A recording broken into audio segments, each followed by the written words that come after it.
علیکم ورحمۃ اللہ وبرکاتہ۔ طلاق کی شرح ملک پاکستان کے اندر بڑھتی جا رہی، جتنا معاشی بدحالی برہان ہے، طلاق بھی اس سے کئی گنا زیادہ بڑھتی جا رہی ہے۔ ایک بھائی ہیں سہیوال سے، غالباً وہ مجھ سے سوال کرتے ہیں، آپ ان کا سوال ملاحظہ فرمائیں، میں پھر قرآن و حدیث کی روشنی میں اس بھائی کو حل بھی بتاتا ہوں تاکہ اس کا مسئلہ قرآن و حدیث کی روشنی میں درست ہو سکے۔ السلام علیکم قاری صاحب، میں نے نا آپ سے ایک مسئلہ پوچھنا تھا۔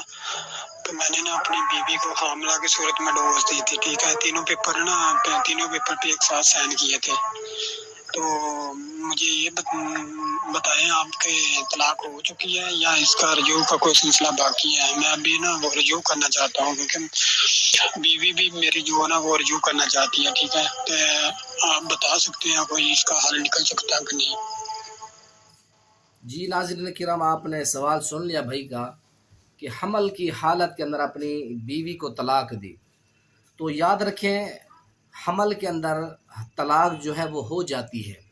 حضرت عمر رضی اللہ تعالیٰ عنہ کے بیٹے نے اپنی بیوی کو حالت حیض کے اندر طلاق دی تھی، تو حضرت عمر رضی اللہ تعالیٰ عنہ نے ذکر ذالک عمر للنبی صلی اللہ علیہ وسلم، یہ بات اللہ کے نبی سے ذکر کی، تو آپ نے فرمایا کہ مرہ فلیراجع، ان کو کہو کہ وہ اپنی بیوی سے رجوع کر لیں۔ تو معلوم ہوا کہ حیض کے اندر طلاق ہو جاتی ہے اور پھر اس سے رجوع بھی کیا جا سکتا ہے۔ ثم لیطلقها طاہرا او حاملا، پھر نبی علیہ السلام نے فرمایا کہ بیوی جب اس کی پاک ہو جائے یا وہ حمل کی حالت میں ہو تو پھر وہ طلاق دینا چاہے تو دوسری بھی دے سکتا ہے۔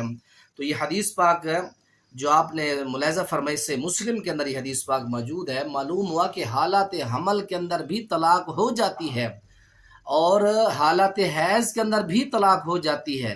تو اللہ تعالیٰ ہم سب کو طلاق والے خطرناک اس فعل سے محفوظ فرمائے۔ چھوٹی چھوٹی باتوں کے اوپر طلاق دے دینا، اللہ ان تمام معاملات سے ہم سب کو محفوظ فرمائے۔ السلام علیکم ورحمۃ اللہ وبرکاتہ۔